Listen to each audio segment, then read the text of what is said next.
Welcome to ShelfHelp, a regular blog series at 4 Rooms Creative Self-Care. ShelfHelp appears about every 2 to 3 weeks, and it uses the principles of bibliotherapy to suggest a few books to read on a specific topic. Of course, this is a very general approach so that the books may appeal to a wide variety of readers. If you are interested in a personalized list that is tailored to your reading preferences and your specific needs, please explore our personalized readers list service on our website. This week, our topic is journal keeping. 4 Rooms is a big believer in the power of the written word, whether that's reading others' words or writing our own. So in this episode, I'll explore a few fictional characters who use journals to meet their needs in a variety of ways. Our first book is called I Capture the Castle. This is an English novel set in 1930, and it is by the author of the better-known novel 101 Dalmatians. However, this is much more of a grown-up book. The main character, Cassandra Mortmain, keeps a journal to keep track of her strange family. She lives in a crumbling castle in the English countryside with her older sister, younger brother, her father, and her stepmother. She's very isolated, but fortunately she gets along with her siblings and her stepmother quite well.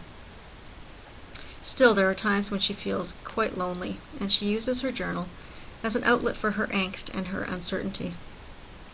Their lives change suddenly when the person who owns the land they rent the castle from dies and his American grandsons inherit. Cassandra uses her journal to deal with the emotional upheavals that come with this situation, and to deal with her fears of poverty, because her father, a writer, has had writer's block for many years, and they are very, very poor. She also deals with unrequited love, and through writing in her journal, she deals with her interactions with her family, as well as enabling herself to see the patterns in her life.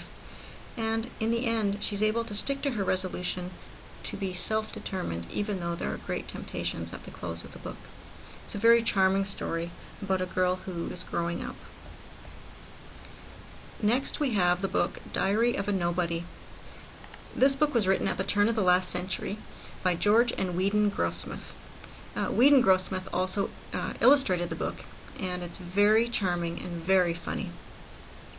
The main character, Mr. Pooter, is a bank clerk in the city, and he uses his journal to note down the events from day to day in his family life with his wife, his son, and his 2 best friends.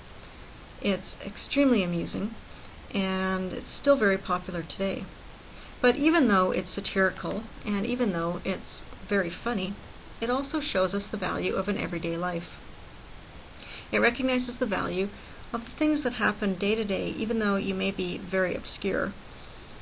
It shows us also the value of recording those small moments of hurt, of misunderstandings, and all the exciting things too, because then Mr. Pooter is able to go back and look at what he's done and enjoy things for the second time. He's also able to express his hurts from the actions of his son and his 2 best friends, who can be quite dense at times, but he doesn't have to hurt their feelings by expressing it to them directly. And that's another good way of using the journal. The next book we have is Dr. Glass. This is a Swedish classic that was only translated relatively recently. It was written in 1901, but it feels as if it could have been written last year. It's so topical and fresh. This edition has a very interesting introduction by Margaret Atwood. Dr. Glass uses his journal as a moral compass. He is a doctor who has a patient who he suspects is being abused by her boorish husband, and he begins to wonder if her life has more value than her husband's. He wrestles with moral issues of murder, domestic violence, and the ethics of his profession within the pages of his journal. He has no one to turn to about these very risque topics, so he proposes both sides of all the arguments in the pages of his journal and tries to decide what is right for him to do. His journal also provides a record of his decisions and his thought process, so that he's able to keep track of how responsible he feels for his actions. The last book is a classic in the field of journal writing fiction, and that is Bridget Jones' Diary. This is the classic instance of journaling in pop culture. Most of us are familiar with Bridget and her scatterbrained sort of behavior, but she actually uses a journal in a very effective way. She knows that she wants her life to change, and through this year-long journal that she keeps, she tracks her goals and dreams. She uses techniques that are very useful, recording her progress on her goals of cutting back on smoking, drinking, and watching her weight. Even though she may not be always successful, it does keep it in the front of her mind. She also uses her journal to express her emotional ups and downs over the men in her life, and this gives her the chance to decide who is actually better for her at the end as she goes over what they've actually done and been for her throughout the year. In this book there also is the issue of what happens when you read someone else's diary, and the misunderstandings that can occur with that in betrayal of trust can be very serious.